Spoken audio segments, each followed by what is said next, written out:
दोस्तों, आज से करीब करोड़ों साल पहले जब एक विशालकाय स्पेस ऑब्जेक्ट हमारी पृथ्वी से टकराया था तो हमारी पृथ्वी आग के गोले में बदल गई थी और उसी समय पृथ्वी का कुछ मटेरियल उसके ऑर्बिट में जाकर इकट्ठा हो गया और उसी मटेरियल को आज हम मून यानी कि चंद्रमा के नाम से जानते हैं। दोस्तों, चंद्रमा हमारा एक अकेला नेचुरल सैटेलाइट है जो कि हमारे प्लेनेट अर्थ के इर्द गिर्द घूमा करता है।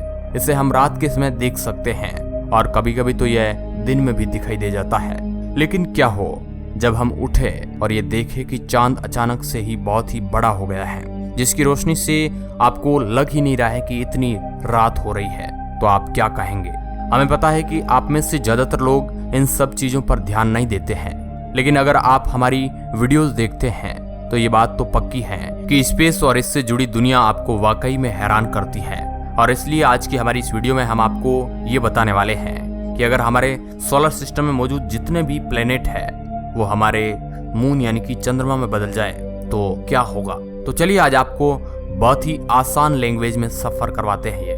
हेलो दोस्तों, मैं हूं आपका दोस्त सुरेश सांचोरी। जैसा कि हमने आपको कहा, एक दिन आप अचानक रात के समय में उठ जाते हैं और खिड़की खोलकर देखते हैं तो आपको चांद हमेशा से थोड़ा अलग दिखाई देता है, जहां उसका साइज नॉर्मल से बड़ा है, जिसे देखकर आप थोड़ी देर के लिए हैरान तो होते हैं, लेकिन फिर वापस से अपने बिस्तर पर जाकर सो जाते हैं क्योंकि आप नींद में होते हैं। इसलिए आपको पता भी नहीं होता है कि आपने चांद नहीं बल्कि मरकरी को देखा है। हम आपको बता दें कि सूर्य के सबसे करीब ये प्लेनेट हमारी पृथ्वी से काफी ज्यादा छोटा है, लेकिन यह चांद से बड़ा ही है। ऊपर से इसका सरफेस भी चांद की तरह क्रेटर्स यानी कि गड्ढों से भरा पड़ा है। ऐसे में इस प्लेनेट का हमारे अर्थ पर काफी गहरा प्रभाव पड़ेगा, जहां रातें और ज्यादा ब्राइट हो जाएगी और हाई टाइडस और ज्यादा हाई हो जाएगी। अब अगर हम लूनर साइकिल की बात करें, जो कि मरकरी के मून बनने के बाद मरकरी साइकिल हो जाएगा, वो पूरी साइकिल 14 घंटे छोटी हो जाएगी, पर इससे हमें कोई फर्क नहीं पड़ने वाला है। पर दोस्तों, क्या हो जब वीनस हमारा मून बन जाए, जो कि सूर्य और चंद्रमा के बाद तीसरा सबसे ब्राइटेस्ट नेचुरल ऑब्जेक्ट है।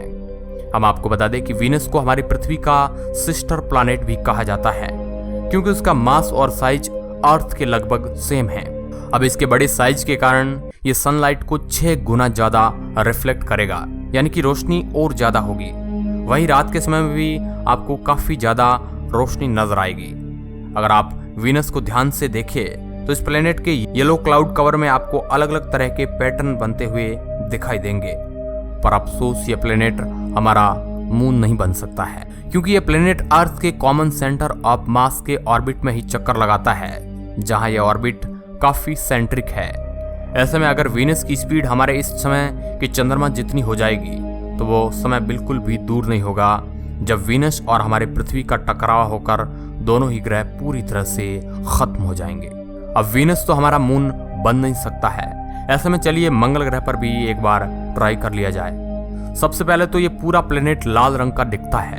ऊपर से ये हमारे मून के साइज का डबल है, लेकिन जब इसके साइज की तुलना हमारे अर्थ से की जाए तो ये हमारे अर्थ से आधा साइज का है।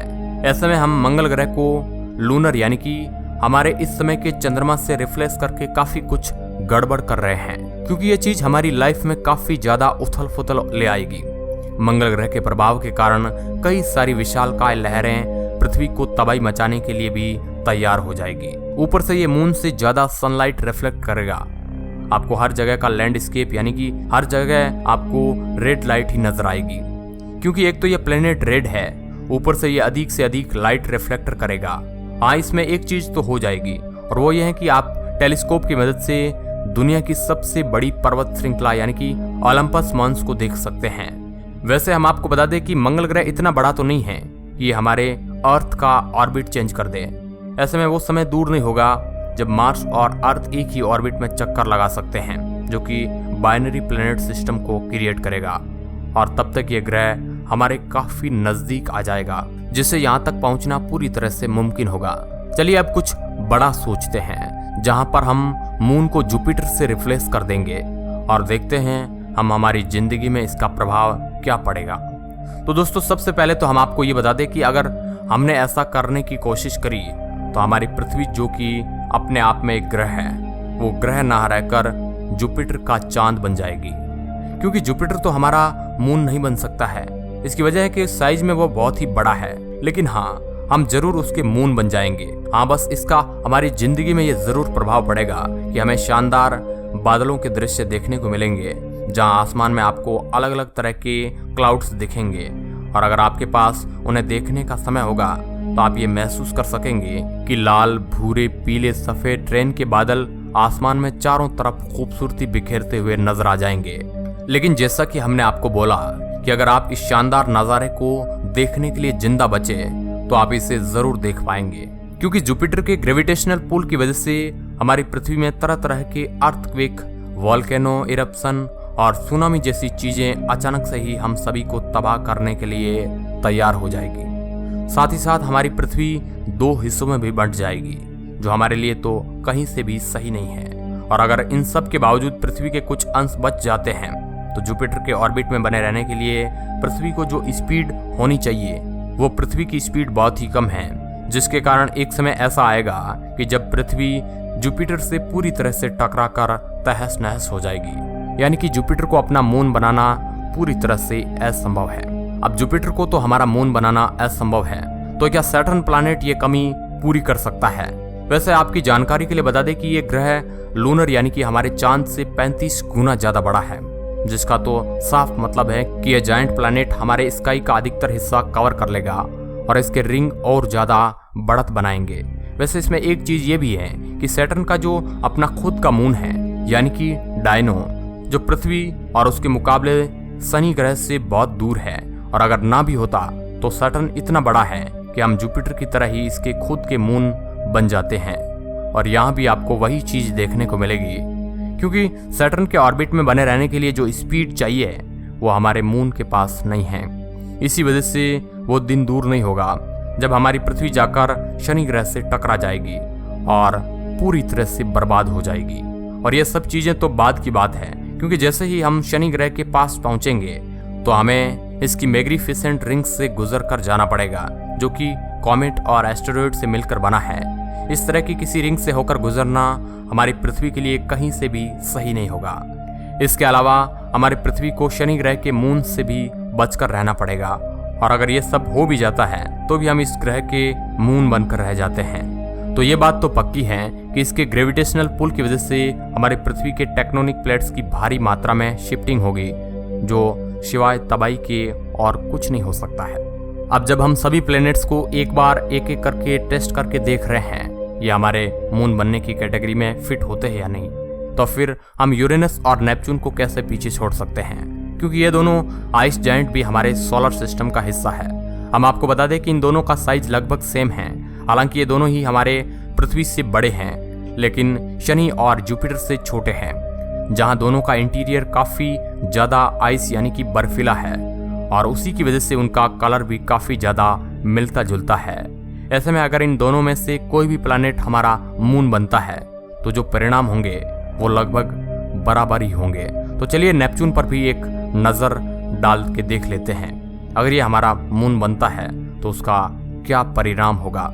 सबसे पहली बात तो हम आपको बता ही चुके हैं कि नेपच्यून हमारे मून से काफी ज्यादा बड़ा है। इसी वजह से अगर ये हमारा मून बनता है तो इसे देखकर ऐसा लगेगा कि एक लाइट ब्लू कलर का हॉट एयर बैलून आसमान में लहरा रहा है, और ये आपको सिर्फ रात में ही नहीं लगने वाला है बल्कि दिन में भी आपको ये एहसास होता रहेगा। और अगर नेपच्यून हमारा मून बनेगा तो यह समझ लीजिए कि सोलर एक्लिप्स यानी कि चंद्र ग्रहण कई समय तक लगातार देखने को मिल सकता है। यानी कि जब सूर्य ग्रहण लगेगा तो करीब 1.5 घंटे तक सूर्य पूरी तरह से नेपच्यून की वजह से ढक जाएगा, यानी कि हमारी पृथ्वी में सिवाय अंधेरे के और कुछ देखने को नहीं मिलेगा। साथ ही साथ नेपच्यून हमारे अर्थ से काफी ज्यादा बड़ा है, जिसका साफ मतलब ये है कि आने वाले समय में हमारी पृथ्वी खुद नेपच्यून के मून में बदल जाएगी, और फिर यहाँ पर भी इन दोनों ग्रहों के आपस में टकराने के चांसेस काफी ज्यादा है। और अगर हमारा प्लेनेट नेपच्यून से नहीं भी टकराता है तो भी हमारी पृथ्वी में मुसीबतों की कोई कमी नहीं होगी, क्योंकि हाई टाइडस और अर्थक्वेक वगैरह जैसी चीजें पृथ्वी का विनाश करने के लिए पूरी तरह से तैयार होगी। हमने हर प्लेनेट को तो मून में बदल कर देख लिया, लेकिन चलिए एक बार हमारे सूर्य पर भी नजर डालकर देख लेते हैं कि अगर ये हमारा मून बन जाएगा तो क्या होगा पृथ्वी पर। तो इस टॉपिक पर हम ज़्यादा डिटेल में जाने की कोई भी कोशिश नहीं करेंगे, क्योंकि इसका परिणाम हम सभी के सामने है। क्योंकि जितनी दूरी पर हमारा मून इस समय मौजूद है, उतनी दूरी पर अगर सन यानी कि सूरज हमारी पृथ्वी के पास आ जाएगा तो हमारी पृथ्वी आग के गोले में बदल जाएगी, क्योंकि इसकी गर्मी हमारे प्लेनेट में मौजूद सभी चीज़ों को जलाकर राख कर देगी। और ऐसा होने में केवल 1 सेकंड से भी कम समय लगेगा। अब हमने हर चीज करके देख ली, लेकिन अंत में परिणाम वही है कि जो चीजें जैसी है वैसी ही अच्छी है, क्योंकि प्रकृति के साथ अगर हल्की सी भी छेड़छाड़ हुई तो उसकी वजह से भारी विनाश देखने को मिल सकता है। तो दोस्तों, ये थी आज की हमारी इंटरेस्टिंग वीडियो, जिसमें आपने देखा कि किस तरह अगर लूनर की जगह किसी और को हमने अपना मून बनाने की कोशिश करी तो क्या क्या चीजें हो सकती हैं। बाकी आपका इस पर क्या कहना है, हमें फटाफट कमेंट के जरिए जरूर बताएं। साथ ही ऐसी ही इंटरेस्टिंग वीडियो देखने के लिए आप हमारे चैनल को सब्सक्राइब कर सकते हैं। वीडियो के अंत तक बने रहने के लिए आपका बहुत बहुत धन्यवाद।